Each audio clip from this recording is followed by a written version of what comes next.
beloved Ascension Pioneers. Welcome to another episode of Ascension Pioneers with Luna. Today I would like to discuss the topic of ego, fear of power, the ego versus personality, which many people still like to confuse, so I decided to speak about this. Recently I was asked a question about ego, whether we still have ego and whether it still serves a purpose in the higher dimensions. And the thing is, people I see confuse ego with the personality aspect. What is happening here is personality is the traits of our soul. Even the soul is still an individualized source aspect, that is separate from the group, although it still exists as one and eternally linked and connected with everything, with all that is. So first of all, we have to really see the difference within the personality and ego. And like our beloved Alan Watts said, he's really great in expressing his truth in that way, was actually there in the highest realms, there is no truth. There is no ego. There is no ego. Either you know yourself with a capital S or you don't. And it's true, there are these layers of perceptions through which we keep perceiving, for instance, when you look at everything from the creation standpoint, creation point of view. For instance, I have this beautiful pendant, you see, Flower of Life pendant. I just received this yesterday. I really was looking forward to receiving that. If we look at things from a creation point of view, there surely is no such thing as ego. But once these aspects of the source start, we're exploring creation and different realms of existence within different dimensions, so different densities, they develop different mechanisms and they are propelled into that experience through their unique individuality, through their personality, which we also have. So many people think that once we enter the high realms, for instance, fourth, fifth dimension, especially fifth dimension, you no longer have that personality, which is not true. That is why I always speak about the variation within creation and different rays within that creation. The thing is, ego, as in the negative sense, is not the same as personality, which is serving, which is serving you, because ego is a part of the personality that is self-serving, that is based and localized within the fear aspects. So, for instance, ego would be, like Alan said, that which you do not know about the self. Maybe a lot of people think they know, but they do not know. So what I imagine and what I envision within my truth is that in the fifth dimension, there is no more fear-based ego, because the level of the fifth dimension is completely open heart, in unison with the universal mind and heart. And it is the level of heart-based interactions and knowing ourselves and serving others in creation through our individualized aspect. We still are our personality. We still are doing each our own thing, It's just our ego is no longer self-sabotaging us.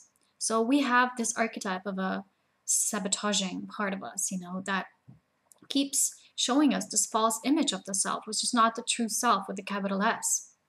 Today, that is why I would also like to read from this book that my friend just bought. I have an astrologer friend. She's a great friend.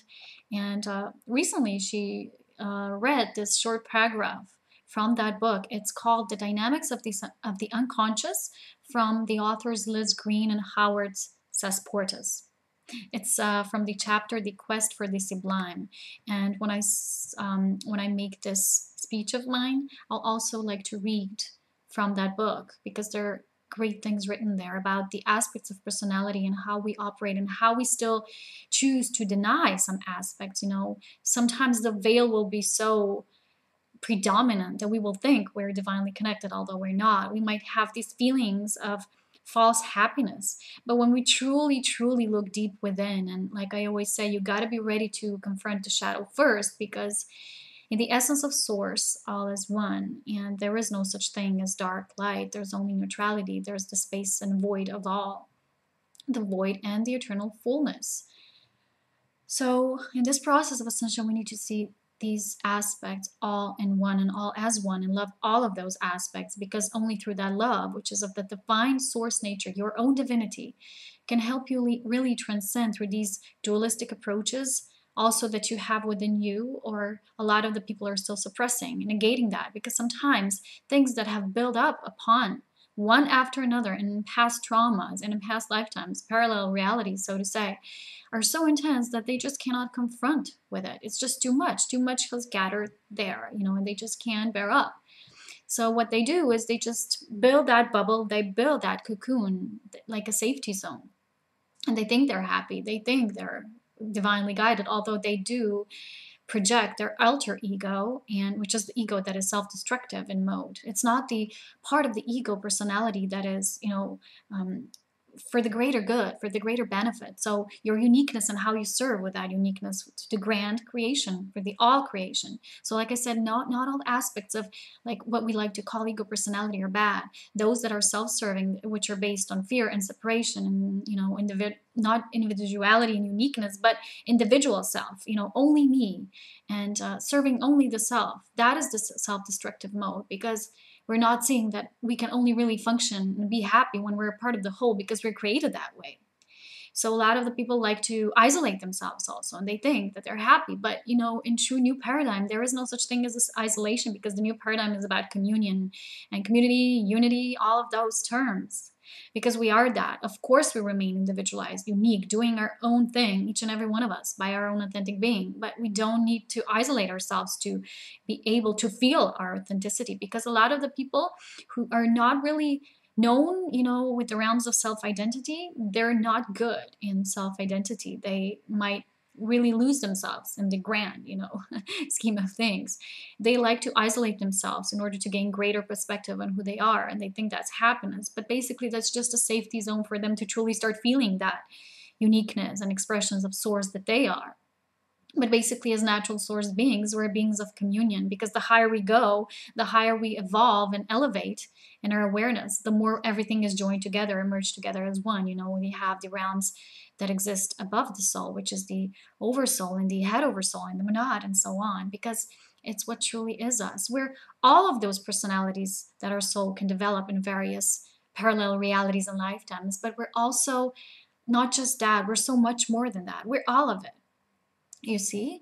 And the more that we have this tendency to deny and suppress, the less we can realize what that is. So the realms of the fifth dimension or higher are that where the ego personality is no longer self-destructing. So therefore there is harmony and balance and self-sustainability, and we co-create through harmony and relationships that are healthy relationships. No one needs to run away or hide and, be afraid to express their true nature and authenticity. We can really share without fear to be acknowledged and accepted for who we are. Because when we don't do that to ourselves, we hurt ourselves. So when we do that, we also hurt others. And that is no longer around with the fifth dimension, you see. So people also need to know that ego is not such a thing that can be so easily explained. For instance, you say that person is very egocentric. Some people are. They think it's all about them. Or for instance, someone is very mean. They get a response that they don't like and they become mean and insulting. And you say, oh, they're with an ego. So sometimes people are afraid to use or to be, defined by the word, you're an ego. You're acting out of ego, because they perceive it that it's this scary thing. Like, for instance, that they're mean or they have bad qualities. But the only thing that I see and feel here is when you say to someone, well, this is really not coming from love. So where is it coming from?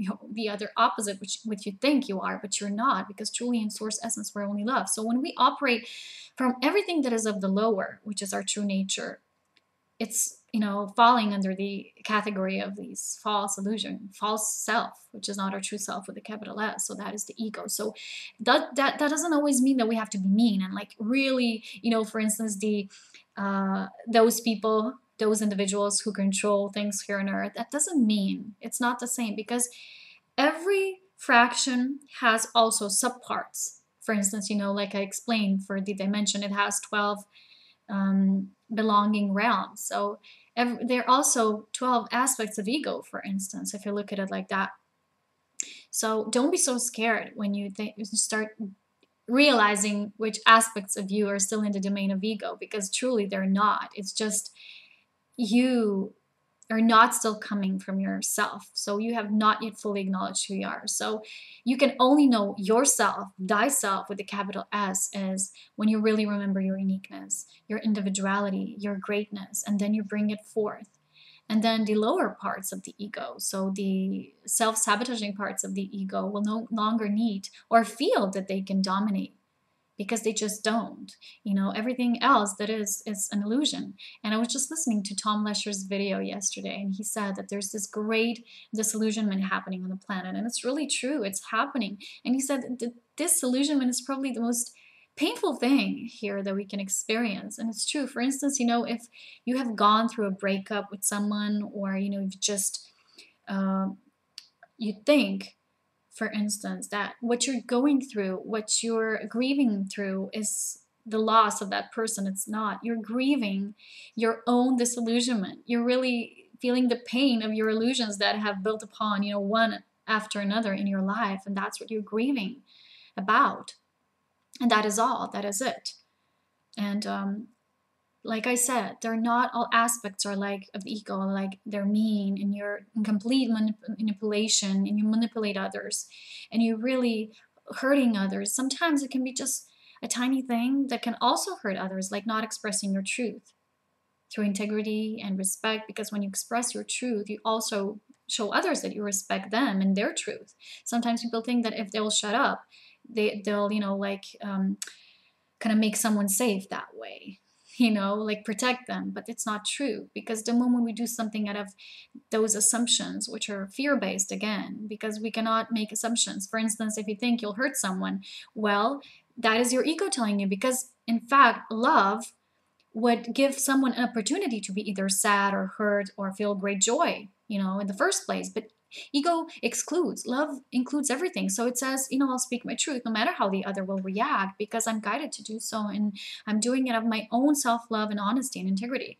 But the ego will say, I'll rather spare that person, those words or whatever. So I'm really doing that out of love, because I'm trying to protect them. But in fact, you're trying to protect yourself from your own realizations of what has still been repressed and not acknowledged. So basically, you're not respecting yourself, and you're not respecting another. And the more that you do that, the more excuses you give yourself about that. So the further you do that, the further you get from your source self. So there could be tiny things. Not everything is like, you're within ego, you're manipulating others.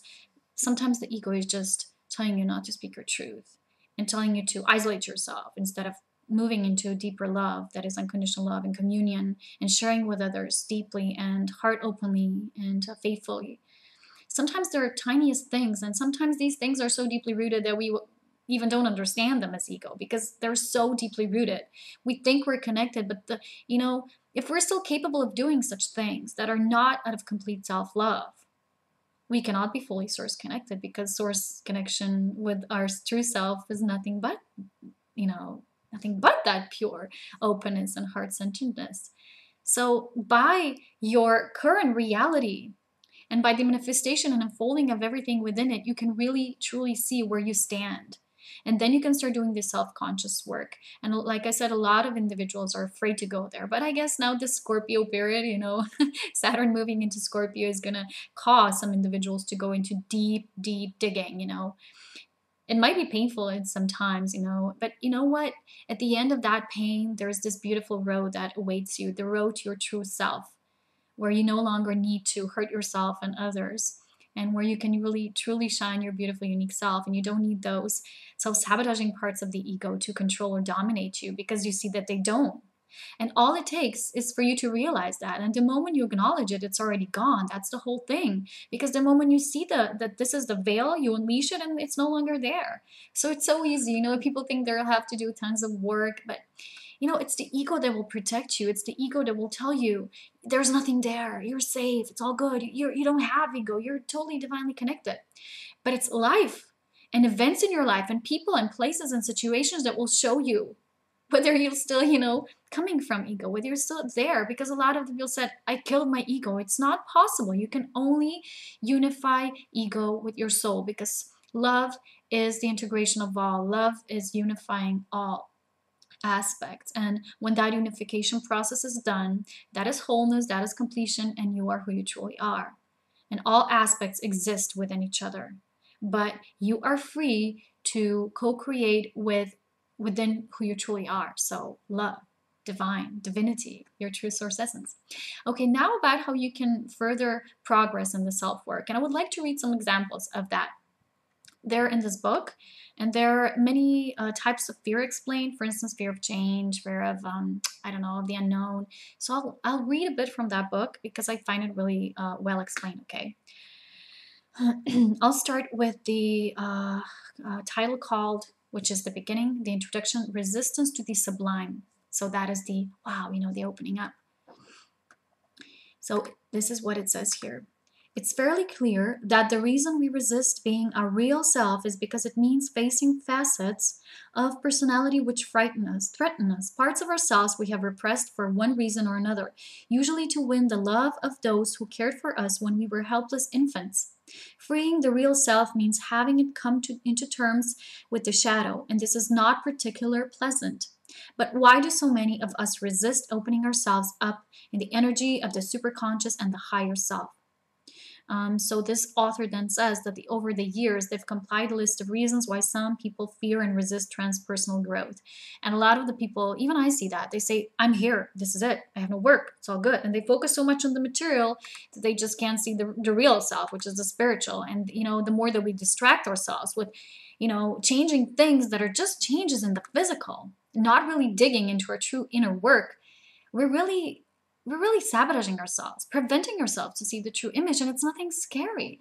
It's just parts of you that are not true you. It's just parts of you that you've created in order to gain this experience. So they're just parts of you, these aspects, but they're not the true you see? So people, because they apply themselves with these aspects, because they identify themselves with them, that is why they think this is so hard for them to see, because they think, if I have ego, so I am ego. It's not true. It's really not true. It's not who you are. Remember, you're all beautiful divine beings.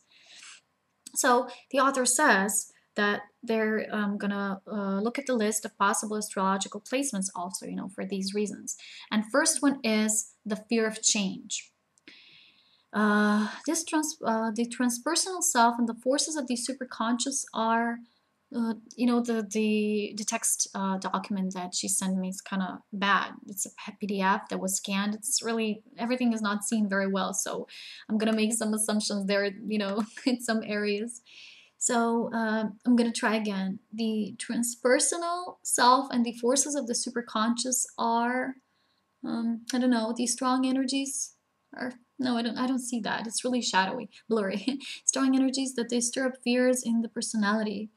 Your personal ego has its own laws, rules, and ways of going about things.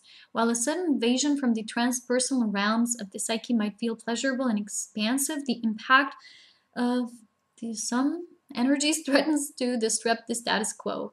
The ego doesn't like that. I don't know. Do that? I don't know, I can see.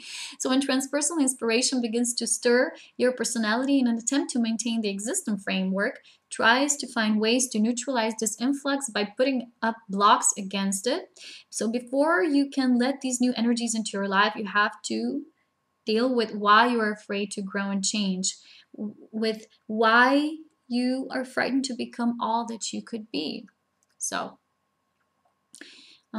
for example, you may fear that if you come from your higher self, then you will have to disrupt your life. The statement that goes in this fear is, if I go to my higher self or let in superconscious energy, then I will have to change everything, and it would be too difficult or painful, I don't know, to do that. You might be frightened that your higher self will tell you to leave your partner or change your job. Very often, in fear of change results in inertia.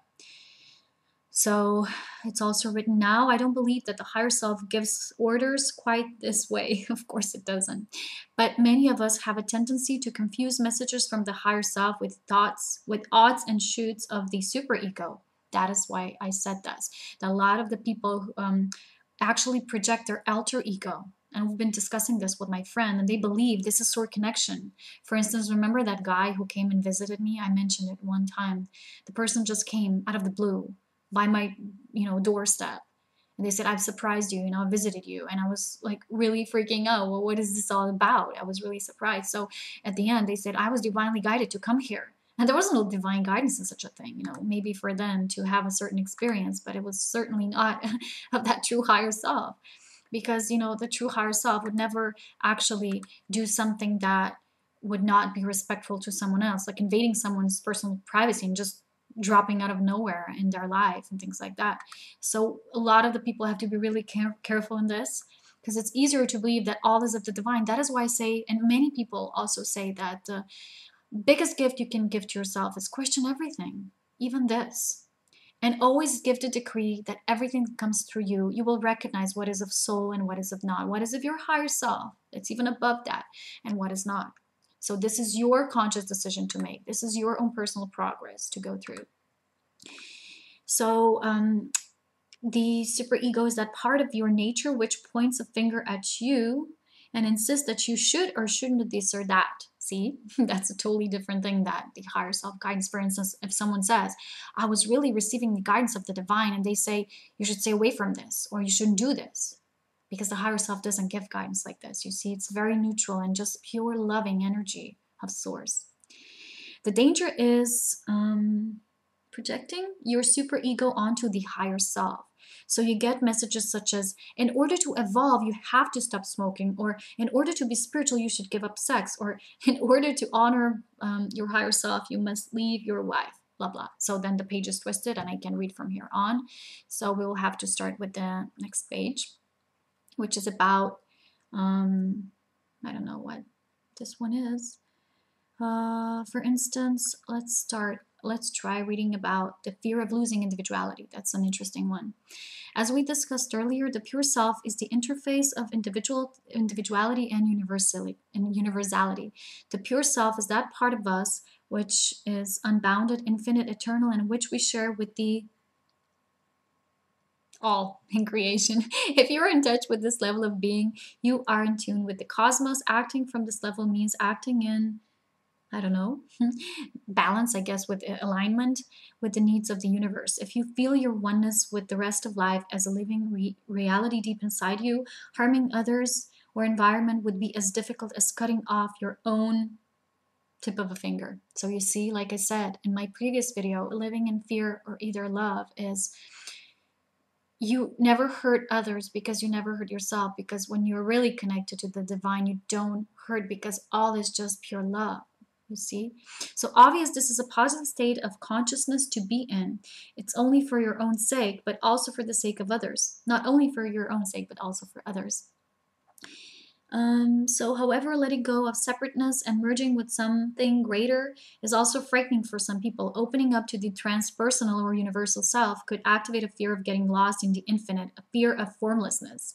So that's true. A lot of the people say, oh, we're all one, so I don't need to be individual aspect. I'll do what you do, or we all have to do the same thing, or they have this fear that they won't know what they have to do here.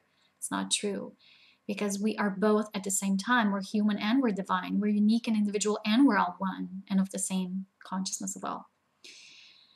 So let's start also maybe, for example, reading about the fear of responsibility. That's a good one. I know a lot of people like this. Oh gosh, I could go on and on. The list is endless.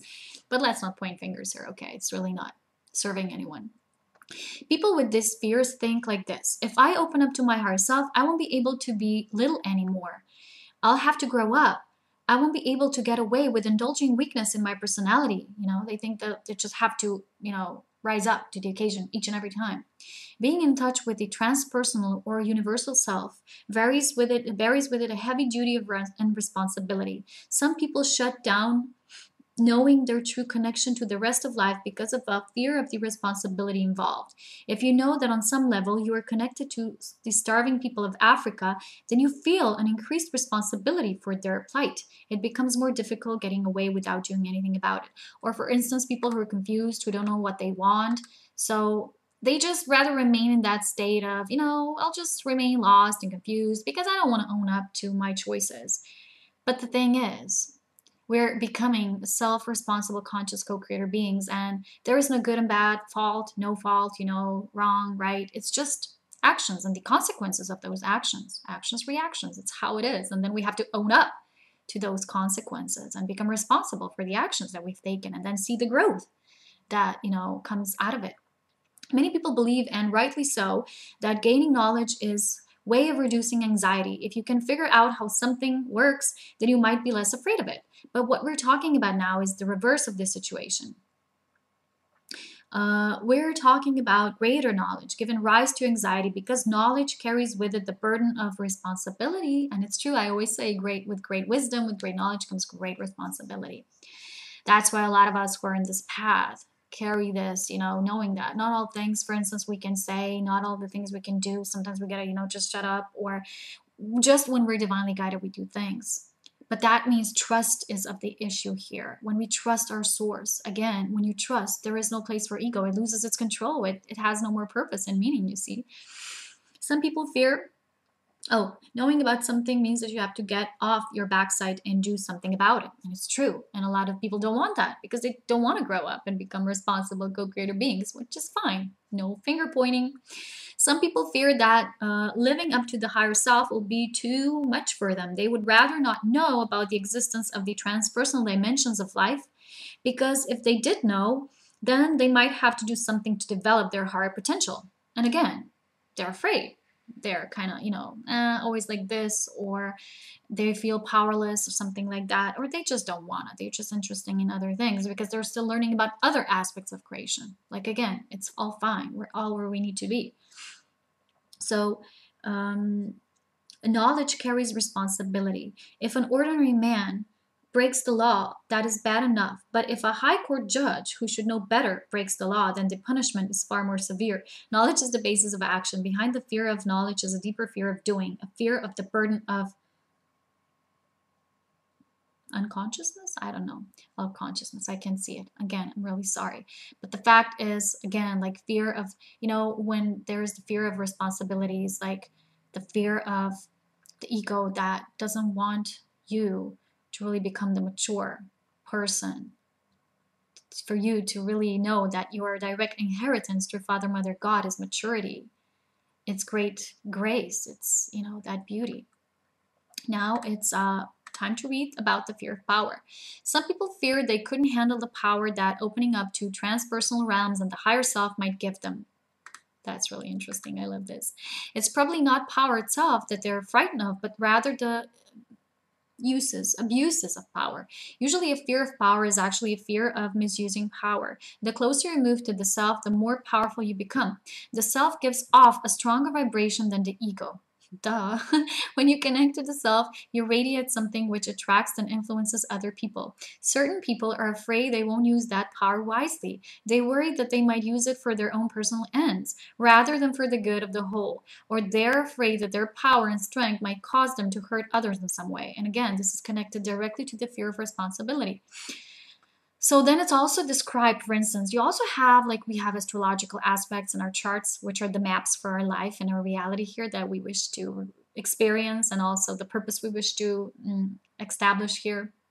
And the author mentions that they also have observed certain fears operating in people who have certain aspects. For instance, for this fear of power, you have Sun in aspect to Pluto, like in particular the Sun conjunct Pluto in Leo, the Sun in Aquarius opposite Pluto in Leo, the Sun in Scorpio or Taurus square Pluto in Leo, or the Sun in Capricorn or Pisces. These are just some example. Pisces in conjunct Pluto and Leo. These are, like I said, example. And then this is the last one I'm going to read. And it says, these people worry about using power destructively. While one part of them wants power and influence, another part shies away from anything that might put them in a position of authority, or, the fact that when they have to make the decision, it's them. That's where a lot of these people become passive. I knew a person like that. And I always had to initiate for everything. It's like they didn't want to take responsibility for a certain action. So they were always like, they were saying they don't care, they don't care, they don't care. It's like, you decide, you decide, you decide. But what is behind that is not owning up to your own right of choosing and then being responsible for that choice. You see, it's all interconnected. When you're really observant, you will see. And you will see people in your life that carry these patterns. You will be able to help them and assist them, in better ways. So that's why it's good for us to know these things and how the human psyche works, So just in case they mess it up, so they're afraid if they do something wrong, the others might not like it. And this was like in my case exactly. But that doesn't change the fact that they have to grow up. They have to take the responsibility. They have to become their unique, individualized, authentic self eventually. Blah blah blah. I don't always work with past lives, but in these instances I sometimes have the feeling that they have had power in a previous lifetime and didn't handle it very well, or ran into trouble because of it.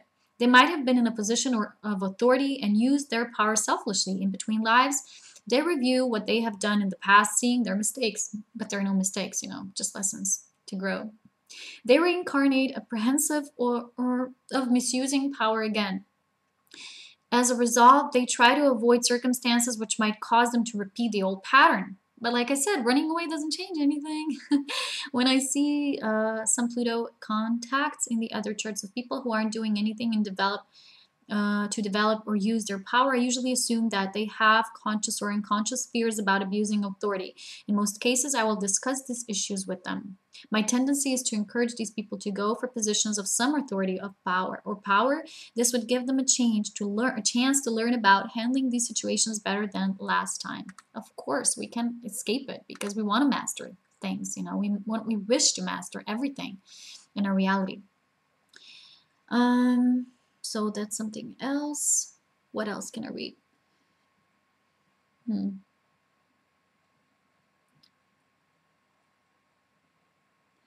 Looking at it more psychologically than karmically, fears around the misuse of power could stem from difficulties with the father in early life. Ooh, that is very interesting. And that is also what was in my example. Not mine personally, but the person I knew.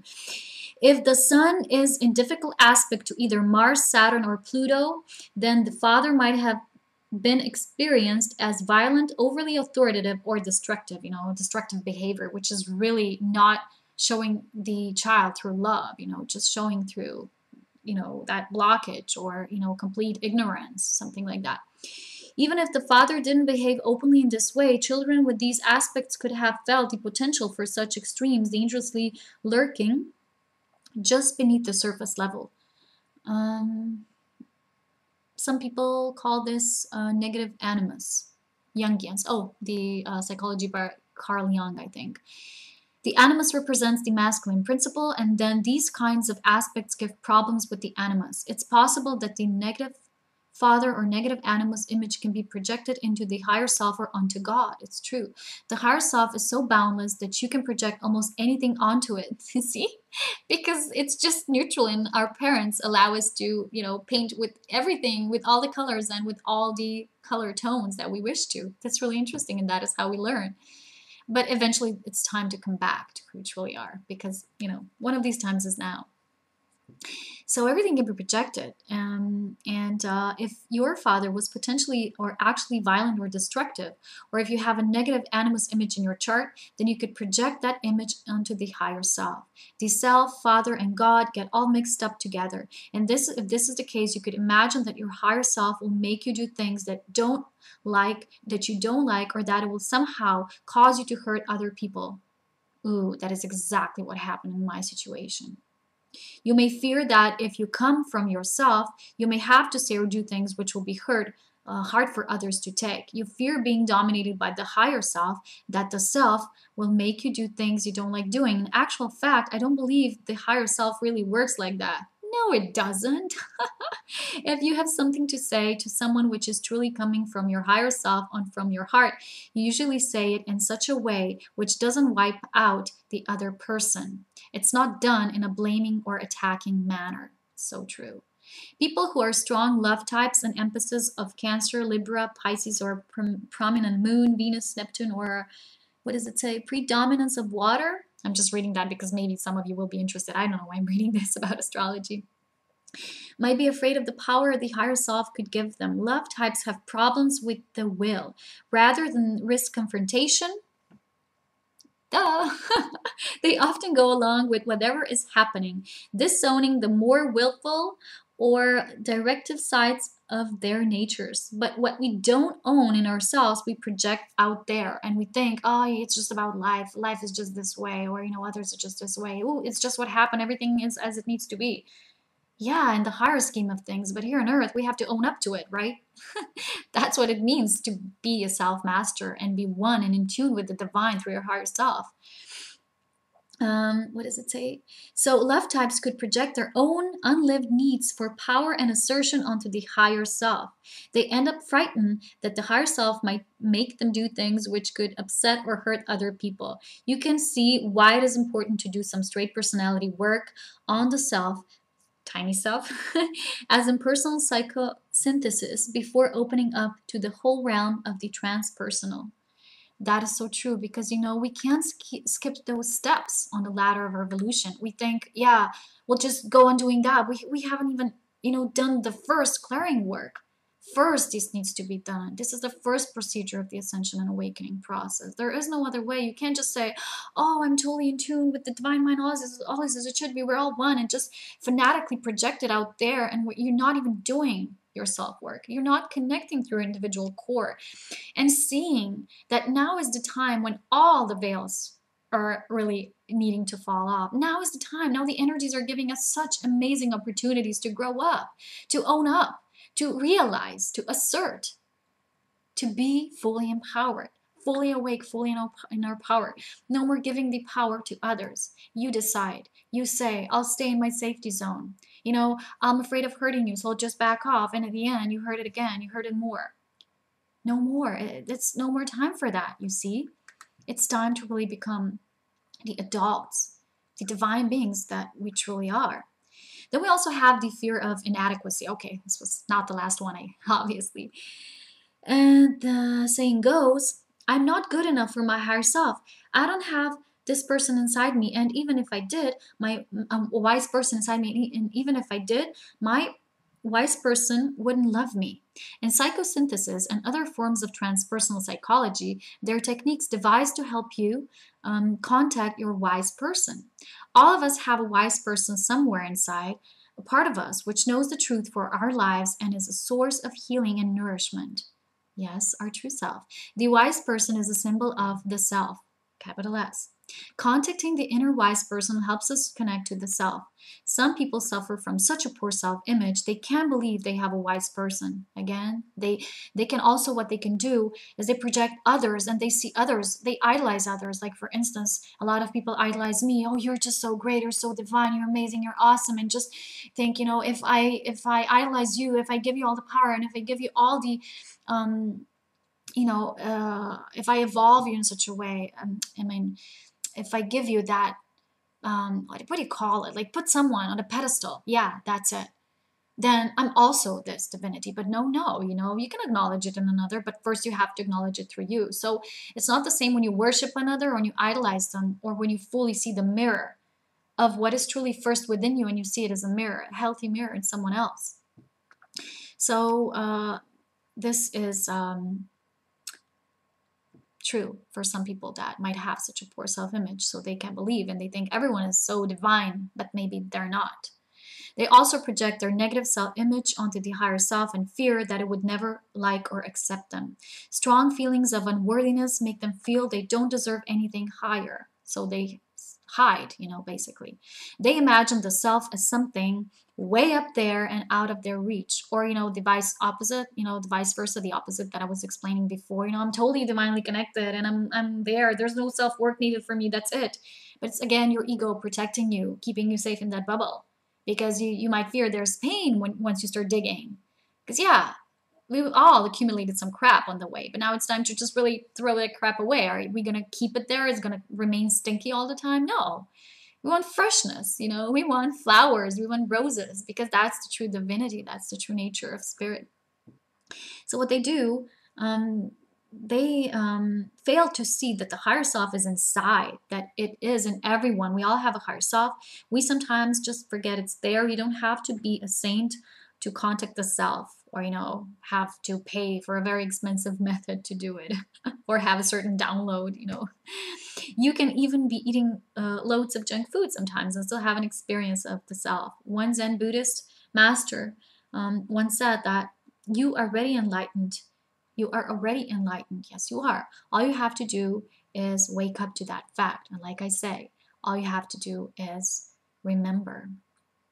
So that's true. And if it says here also, very important, I failed to read, if you suffer from a fear of inadequacy, it's helpful to cultivate this thought. I'm okay just by virtue of being, and it's true. It's time that we realize that just being is enough. A lot of people who carry guilt, a lot of guilt, they constantly need to do things for others to feel good, to feel amazing. I did that. I helped so many people. And basically, they're giving themselves away, but they're not really serving from their highest aspect, which is their sole purpose. They just, do random things and random acts of help. And it's okay if you do it when you're really connected and you want to do it. But if you keep doing it out of that ego self, which is trying to show you it's okay, because when you keep doing, you have value and you matter. That's not the healthy side of your true self, you see, because it's not even your true self. We have a basic right to be loved, but some of us might not have been offered that basic right as children. So a lot of the people who haven't experienced love as a child, they have difficulties with that, They have to remember and restart igniting that love from within, from the universal mother, father, the trinity of all, and our own divinity. That's what it matters the most. So we might have been loved not for who we are. We kept being unprojected through our parents, for instance.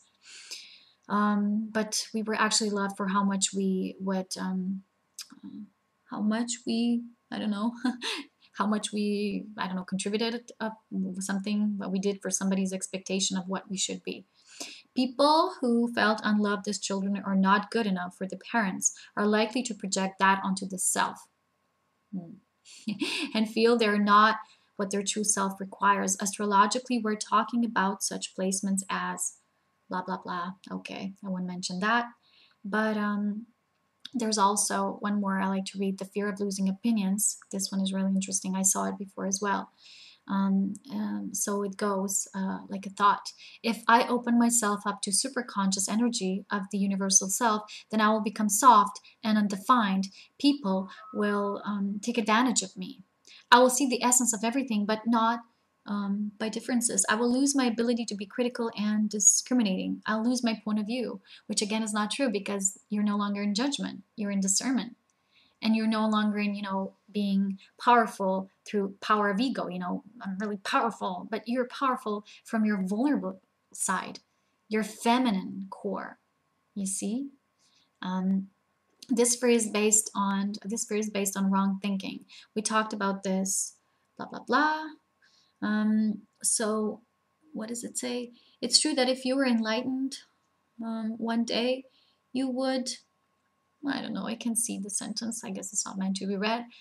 On one level, you would still be you, and somebody else would still be somebody else. But on another level, you would be fully in touch with the interconnectedness of all life. This is called holistic perception. You see the form as and as the essence. So to conclude that, when we fully merge our aspects, our higher self and our human part, we see that we exist as both.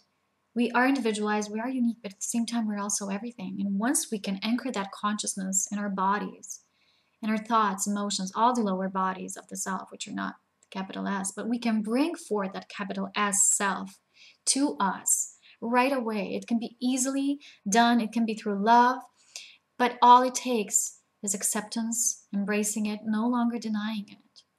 Because if you feel no emotions and you think that this is the way towards ascension because you're so highly evolved that you don't even need to feel emotions, and you don't need to even feel sad or grief or feel sad because you lost someone in your life, for instance. And you kind of think that, oh, it's okay, I'll be like a robot. Again, this is not true, because even in fifth realm, fifth dimension, so to say, there's still emotions, but they're highly evolved. They're not the same lower emotions. But you need to be in tune first with the third density emotions in order to progress further. You cannot conclude one cycle and jump to the next. You've got to make peace with the third. You've got to make peace with the lower aspects of yourself. You've got to make peace with the shadow in order to fully step in the light of the truth, which is neutrality. It's not just the light. The light of the truth is all. It all encompasses. It's all encompassing. It's eternally loving. It's eternal in its pure divinity. So namaste, my beloved Ascension pioneers. Again, this was a long video, but I think this is a topic that is so important right now because we are in the final days right now when we can lose so much of that baggage which no longer serve us. Of course, a lot of the people need to start looking under the carpet of everything they've been hiding there, and it can become quite messy if for instance, if you put pieces of food under a carpet, what would you get? Well, basically manure, right, in the middle of your sacred space, and we don't want that. We want our sacred spaces to be pure as they are in truth, okay? And remember, running away never does anyone good. You gotta face things fearlessly, head on, with great power, strength, self-confidence. We gotta be vigilant, observant, neutral, compassionate, forgiving, loving, everything. These are the qualities of the new. Balance. It's all about balance. So don't try to kill your ego or push it aside. Embrace it and know that it's nothing scary. It's just a part of you that was created by you for you to gain an experience. But now you no longer need that. You can choose love. You can choose freedom. You can choose self-empowerment through the self, only through the self, embracing the self with the capital S, not the projections onto the higher self, which we read about here before, but the true self, the true nature of the self, which is you, your divine self. Take care, my beloved pioneers, and we'll talk to you soon. Bye. Much love.